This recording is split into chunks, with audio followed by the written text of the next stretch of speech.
एक माँ के लिए उसके बच्चे की हर छोटी चीज़ बहुत खास होती है। और फिर वही बात हो मुंडन संस्कार की, तो वो तो फिर इमोशंस और एक्साइटमेंट दिल में दोनों एक साथ भर देती है। हेलो फ्रेंड्स, मैं हूँ साक्षी, एक केयर शीनू की मम्मी, and welcome to my new blog. तो आज होने वाला था मेरे शहजादे का मुंडन। श्री तो पूरा रेडी हो गई थी, आराम से खेल रही थी, पर जिसका आज मुंडन होना था वो अभी तक सो के नहीं उठा था। फिर जैसे ही शीनू सो के उठा, उसे नहला के रेडी कर दिया, क्योंकि आज अक्षय तृतीया का दिन था और हमें हर की पौड़ी जाके मुंडन कराना था। तो आज काफ़ी रश मिलने वाला था, तो हम लोगों ने सारे काम जल्दी जल्दी किए। सब सामान रख के हम निकल गए हर की पौड़ी के लिए। आज मौसम थोड़ा ठीक हो गया था, लकीली धूप थोड़ी कम थी और हम हरिद्वार के लिए निकल गए। हमें लगभग आधा घंटा लगता है हरिद्वार पहुंचने में। रास्ते में यह बहुत ही सुंदर ओम पुल पड़ता है। मैं जब भी यहाँ से निकलती हूँ मैं इस ओम पुल को ज़रूर रिकॉर्ड करती हूँ। जा नहीं पाई हूँ मैं अब तक यहाँ पे, एक दिन ज़रूर यहाँ पे जाके भी इसका व्लॉग बनाएंगे। थोड़ी देर में हम हर की पौड़ी पहुँच गए और वहाँ के पार्किंग में हमने अपनी गाड़ी पार्क कर दी। बच्चों को देख के जो बाल काटने वाले होते हैं वो ऑटोमेटिक अपने पास आ जाते हैं कि आपको क्या बच्चों का मुंडन कराना है। श्रीनू को अक्षत लेके चल रहे थे और श्रीनू भी बहुत आराम से उनके कंधे पे सर रख के बाहर देख रहा था। आज अक्षय तृतीया का दिन था, तो आज भीड़ काफ़ी ज़्यादा लग रही थी। और आम तौर पे भी हर की पौड़ी पे इतनी भीड़ आपको देखने को मिलती ही मिलती है, चाहे आप कभी भी आओ और किसी भी टाइम पे आओ। ये है हर की पौड़ी का एंट्री गेट, और वो भैया हमारे आगे आगे ही चल रहे थे। उनको लग रहा था कि ये लोग मुंडन कराने आए हैं तो कहीं हमारे हाथ से छूट ना जाए, तो वो उसने हमारा साथ नहीं छोड़ा। पार्किंग से यहाँ तक चल के आए थे तो थोड़ी थकान हो रही थी, पर जैसे ही गंगे माँ को देखते हैं अपने आप में इतना अच्छा लगने लगता है, बहुत रिफ़्रेशिंग महसूस होता है। और गंगा जी के इस पुल के ऊपर बहुत ही ठंडी हवा चल रही थी। मीकू ने श्री को पकड़ रखा था और आज वो अपने भाई का मुंडन कराने आई थी, और वो खुद भी देख रही थी कि सही से करवा रहे हैं नहीं करवा रहे हैं। उसका भी तो मुंडन होना था ना अभी कुछ टाइम बाद। अगर किसी को हर की पौड़ी के पास ही होटल्स चाहिए हैं तो वहाँ पे भी बहुत सारे होटल्स बने हुए हैं। जो ये सामने हैं ये सारे गंगा घाट पे ही होटल बने हुए हैं, जिनसे आप बाहर निकलोगे तो सिर्फ 2 मिनट के वॉकिंग डिस्टेंस पे हर की पौड़ी आ जाता है। और इन होटल्स के बिल्कुल सामने गंगा जी बह रही हैं, तो इन होटल्स में भी आप रूम्स ले सकते हैं। आज अक्षय तृतीया का दिन था, तो हर की पौड़ी पे गंगा स्नान करने बहुत सारे लोग आए हैं। और कहते हैं कि अक्षय तृतीया के दिन गंगा स्नान करने से जो पुण्य मिलता है वो कभी भी ख़त्म नहीं होता है। अक्षय तृतीया के दिन आप बिना किसी मुहूर्त को दिखाए आप कोई भी शुभ काम कर सकते हो। तो श्रीनू के मुंडन के लिए इससे अच्छा दिन क्या हो सकता था। तो हम हर की पौड़ी के पास पहुँचे, वहाँ पे हमें एक भैया मिले। उन्होंने अपना सब सेटअप करना स्टार्ट किया मुंडन के लिए। और जहाँ पे हम श्रीनू का मुंडन करा रहे थे वहाँ आसपास बस बच्चों के मुंडन ही हो रहे थे।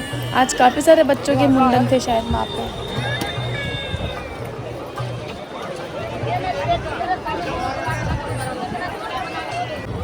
अक्षित श्रीनू को लेके नीचे बैठ गए थे और श्रीनू उनके हाथ पे सर रख के इतने आराम से लेटा हुआ था, उसे इतना अच्छा लग रहा था देख के।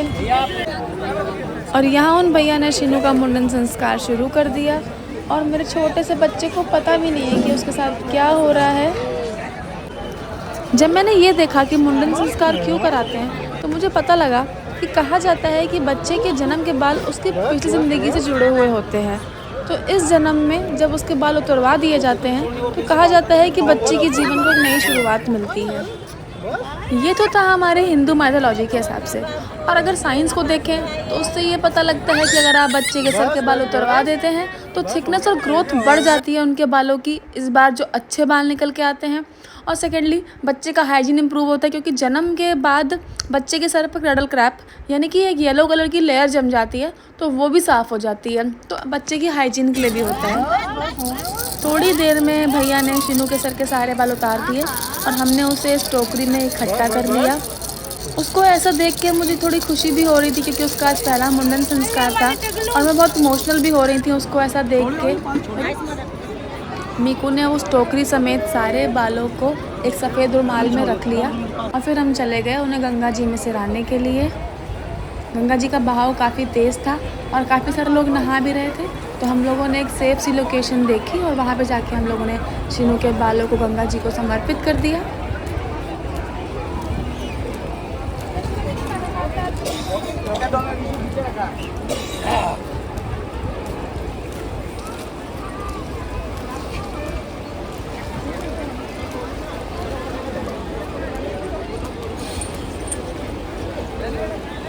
थोड़ा सा गंगा जल मीकू ने शीनू के सर पे छिड़क दिया और फिर वहीं पे एक जगह देख के मैं नीचे बैठ गई और फिर मैंने गंगा जल से शीनू का सर साफ़ कर दिया।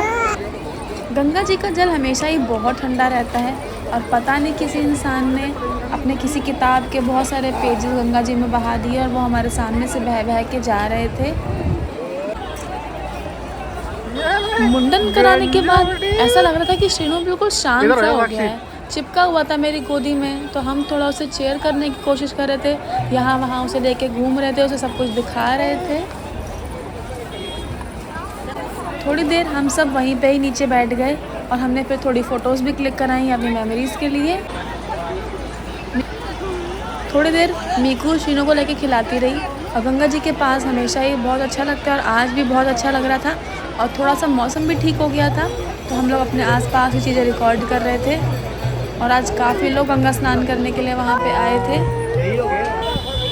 फिर एक आंटी से हम लोगों ने शीनू के तिलक लगवाया। उन्होंने बहुत ही अच्छे से अलग अलग डिज़ाइन बना के शीनू के टीका लगाया।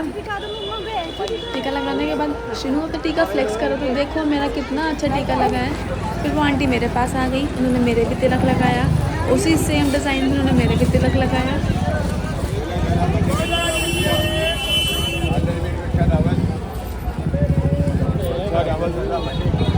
इतने सारे लोगों को गंगा स्नान करते हुए देख के अक्षय भी मोटिवेट हो गए और फिर वो पहुंच गए गंगा जी के पास। फिर उन्हें याद आया कि कपड़े तो हम लेके ही नहीं आए हैं, तो उन्होंने सिर्फ गंगा जी में जाके हाथ मुँह धुल लिए और सूर्यदेव को जल समर्पित कर दिया।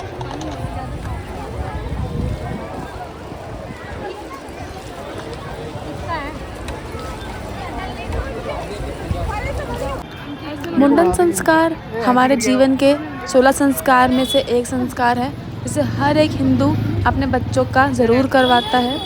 थोड़ी देर में जब मुंडन हो गया था तो चंदन से मैंने शीनू के सर पे स्वास्तिक बनाया और उसको समझ ही नहीं आ रहा था कि आज आखिर लोग कर क्या रहे हैं मेरे साथ। मुंडन के बाद सर पे स्वास्तिक बना के भगवान से प्रे करा जाता है कि अब हमारे बच्चे का जीवन अच्छा हो, मंगलमय हो, कोई भी दिक्कत परेशानी ना आए उसके जीवन में।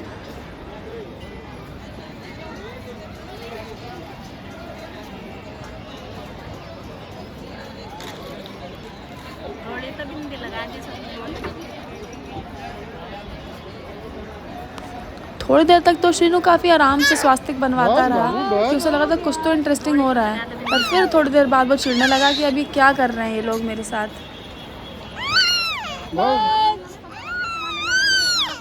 बस हो गया।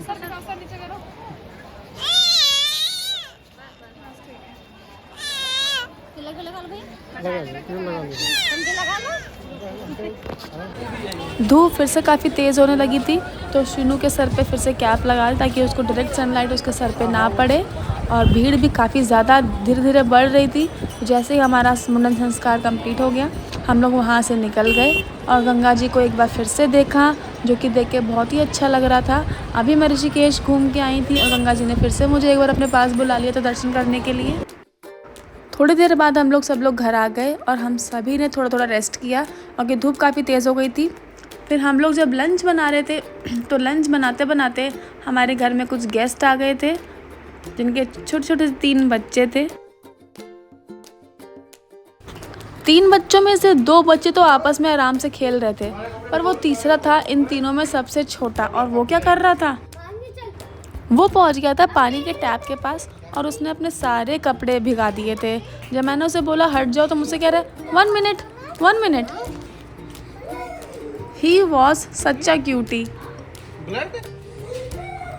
थोड़ी देर में वो लोग भी चले गए और अक्षित को भी आज वापस चंडीगढ़ जाना था, तो वो भी उन्हीं के साथ ही निकल के जा रहे थे कि एक पॉइंट पे वो उन्हें ड्रॉप कर देंगे जहाँ से उनकी दूसरी गाड़ी थी।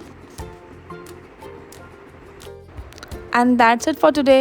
Please stick to Shinu Ki Mommy for more such vlogs. Till then, bye. Please like, share and subscribe.